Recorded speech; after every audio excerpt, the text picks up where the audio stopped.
On January 21st, 2011, this is Pulling You number 30, Part 3 for our advanced members. Welcome back. This is Michael with Bridge Hands, and we're going to take a look at a couple hands that we've seen before with some switches. So we've got some tricks, tips, traps, and techniques. Without further ado, let's dive right in. Okay, to begin, we'll take a look at our hand number 1. And as you recall, it was a 1 club opener, a double by south, a pass, and the first step bid was 1 heart. The north-south pair could make 3 hearts. I didn't discuss, but if you take a look at the cards, everything's perfect. All the finesses work perfectly. Notice the king of clubs is behind the ace-queen. Notice the king of diamonds is behind the ace-queen. And take a look at the queen is behind the king. What's the frequency of that happening? Well, 50%. 2 of them you need 25%. Another one with a queen makes down to 12%. The only thing that isn't working for us here is the diamonds. Notice that we're 3-3 in diamonds and 2-2 in clubs. And that's why I wanted to come back and see what would the perfect hand be to make it actually. Let's take a look at that. So we'll go up here and modify the deal. And rather than having 3-3, we're going to give up a diamond and we're going to pick up a club. Okay. So in this situation, we're still going to lose a club. In diamonds, we're only going to lose 1 diamond from the declare, which will be north's perspective, a club, a diamond, a spade, and no hearts. The point of the lesson here that I'm trying to illustrate to you is that not only is it a 12.5% hand to make, but notice the importance of having the complementary shape. Having mirrored values, as you saw before on some of our lessons, can make a big difference. So we have actually a shortness point here, don't we? And a shortness point here. And that's why this hand actually will make it with this 7-pointer and everything on side.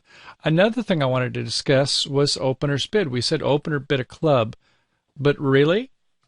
Should opener bid a club? When we have a 3, 1, 4, 5 shape, or maybe it was the other way around, the hearts and spades reverse, but when we have 4 diamonds and 5 clubs, should we start with a club?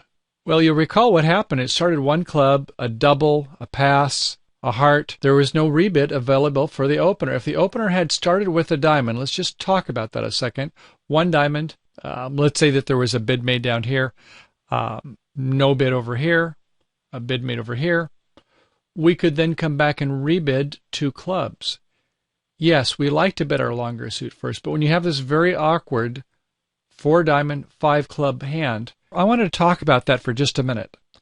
If you've got a hand that's just really rich in clubs, and this is pretty close to it, you might just bid clubs and rebid a club as though it's a 6-card suit. But when you have a hand that is strong in diamonds and not so strong in clubs, then consider opening a diamond as though it was a 5-card suit. Let your partner bid a major, probably going to be our singleton suit, and then you can come back elegantly and rebid the club suit with its longer. Your partner knows you have a 2-suited hand, and we use the strength on the suits to show that 2-suit, even though we have to fudge a little bit. Sometimes it's better to do that because the only alternative is you either have to pass or you have to consider a reverse. And when you don't have 17 points, that's not the time to reverse. Notice in this hand, in clubs, 4, 5, 6, 7. In diamonds, we have 4, 5, 6, 7. 14, jack third, I wouldn't value for anything. Not enough for a reversing hand.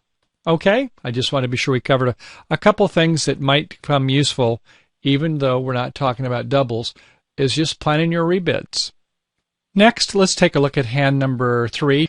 Same hand for East, opening with the 1, 3, 4, 5 shape. So it went 1 club, a double, pass with a terrible hand here for poor West. It's a 4-3-3. And we're going to modify a couple cards just to show some hand evaluation and also some jujitsu and getting in competitive bidding. So we'll go ahead and modify. And we'll give a queen over here from east to west. And let's give up a spade, maybe a 10 of spades going back to east from west. All right. So in this case, we'll still go ahead and open it with the 1 club, the double, After a double, we would like to get in the auction here, wouldn't we? We have 5 points, maybe one with distribution. I think this is a fairly reasonable suit, although if we end up in no trump, there's not a lot of entries, but playing in clubs has some possibilities.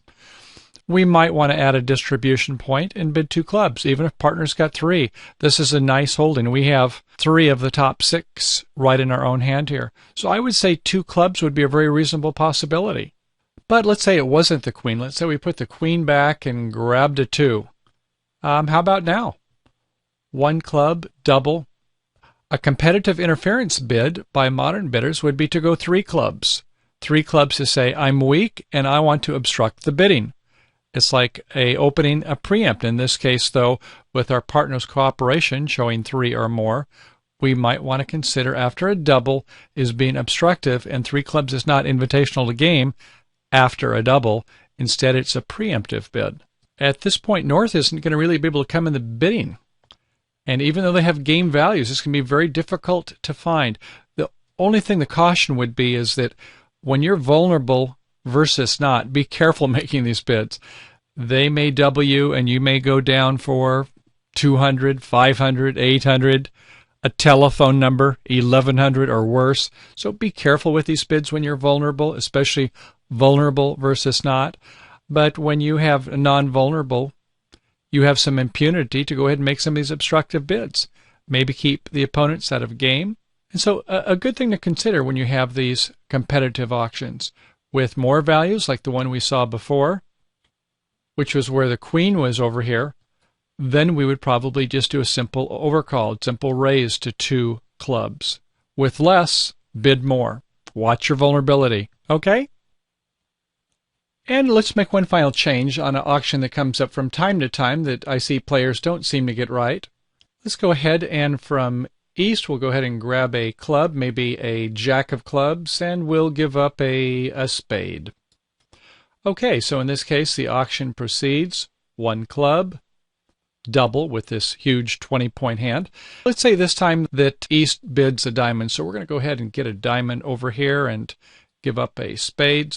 So in this case, the bidding proceeds 1 club, double, probably 1 diamond, pass, 1 spade. Now the person who's doubled is just beside themselves. They've got half the points in the deck and they feel they want to bid something.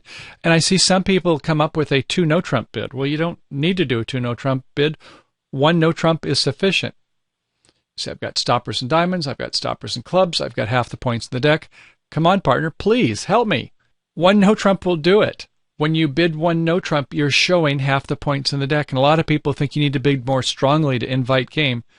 Remember, you've got an opening hand and 6 points or more on the other side. You don't need to go to 2 no trump. 1 no trump is sufficient.